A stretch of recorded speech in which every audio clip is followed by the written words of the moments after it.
I greet you in the name of Jesus Christ, who calls us to service and love.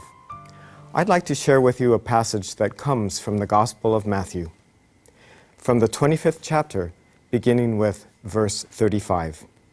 I was hungry, and you gave me food. I was thirsty, and you gave me something to drink. I was a stranger, and you welcomed me. I was naked, and you gave me clothing. I was sick, and you took care of me. I was in prison, and you visited me. Truly I tell you, just as you did it to one of the least of these who are members of my family, you did it to me. 2 years ago, I invited our annual conference to join with me in a monumental effort to eliminate hunger in the Oregon and Idaho annual conference. You responded in ways that I could never have imagined. Churches all across our annual conference began to tell me stories about how they had been a part of this effort to eliminate hunger in our annual conference. Let me share with you some of the statistics that remind us that hunger is still a problem in our annual conference. Today we can report that 80,000 children in Idaho and 1 in 5 in the state of Oregon live in food-insecure households. That means that many children are without the guarantee of a healthy, nutritious meal at any given time. That means that 3.5% of Idaho residents are hungry because they can't afford to buy food. And in Oregon, an estimated 192,000 persons depend on food boxes from emergency food pantries.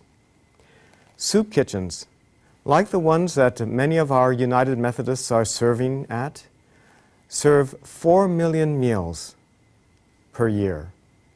And food stamps are being used by more and more persons, more than you and I could ever imagine, and certainly more than you and I should tolerate. We are seeing the emergence of a new phenomenon on our horizon, the emergence of the working poor. These are persons who are working, who hold 1 or sometimes 2 or 3 jobs, but because of low wages and because of rising prices and cost of living, are not able to put food on their table. These are some of the reasons why I am here to tell you that we must continue our work to eliminate hunger in our Oregon-Idaho annual conference. The accomplishments in the last 2 years are many, and they are accomplishments that we are very proud of. In the United Methodist Church, in Oregon and Idaho, at annual conference, representatives brought to our gathering change that you had brought to church and emptied into containers from your wallets. Out of your generosity, in the last 2 years, we have been able to contribute over $50,000 to the Idaho Food Bank and the Oregon Food Bank. Small churches and large churches, and every church in between. Churches in cities and in towns, in suburbs and in rural areas are all participating in the effort to eliminate hunger. Prayers are being said at mealtime around the table, not only to give God thanks for the food and to ask for God's blessings, but also to ask God for the strength and the resolve to do something about the hungry in our midst. I heard about a church that discovered that the hungry in the community were not being served food on weekends. And so that church decided to sponsor a Sunday morning breakfast. Not only are volunteers from the church coming to provide the food and to cook the food, to prepare the church social hall, and to serve and to clean up, but volunteers are actually getting in vans to pick up people to come to this breakfast. All around our annual conference, I am proud to say that United Methodists are now known as people who are concerned, caring persons committed to eliminate hunger in our communities. These are some of the accomplishments that we can be proud of.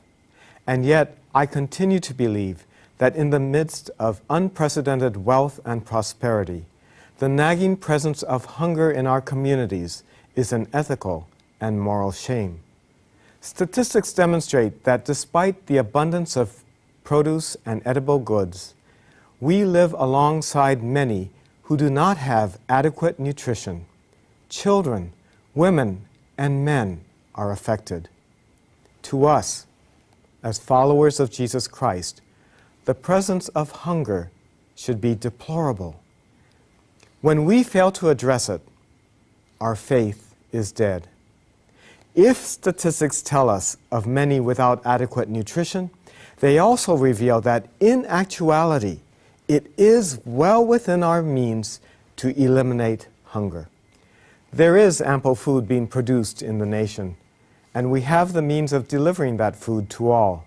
What is lacking is the social and political will to do so.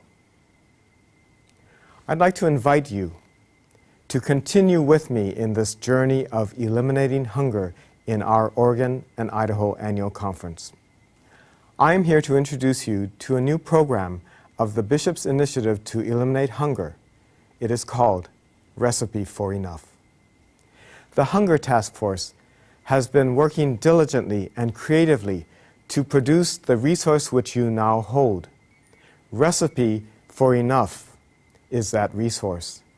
It is a creative approach to inspiring your community, your congregation, to find ways of being a part of the effort to eliminate hunger. I invite you to look carefully through the material that you have, to converse among yourselves prayerfully about ways in which you might want to respond, and then to work with us to continue this faith journey as we eliminate hunger in our Oregon-Idaho annual conference. Our conference office is ready to help you in any way.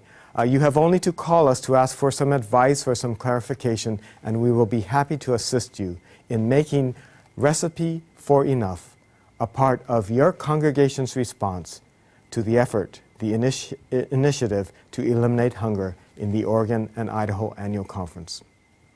We are reminded by one of the founders of our United Methodist Church, John Wesley, about our mandate to respond to the needs in our community. Wesley told us clearly that as we seek to respond to God's call in our own lives, we should do no harm, do good, and stay in love with God. And to remind us of how that is so, let me share with you this passage in closing. From 1 John, 3rd chapter, comes these words. How does God's love abide in anyone who has the world's goods and sees a brother or sister in need and yet refuses help? Little children, let us love, not in word or speech, but in truth or action. In the Message, a version of the Bible written by Eugene Peterson, those same words ring in more contemporary tones.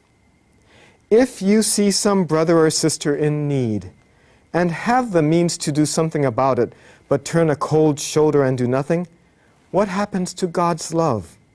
It disappears, and you made it disappear. My dear children, let's not just talk about love. Let's practice real love. Through the effort to eliminate hunger in the Oregon-Idaho Annual Conference, using this resource, Recipe for Enough, you have a chance to make sure that God's love will never disappear in our communities. I invite you to join with us as we prayerfully continue this effort, that we might one day be proud to say we have eliminated hunger in the Oregon and Idaho Annual Conference.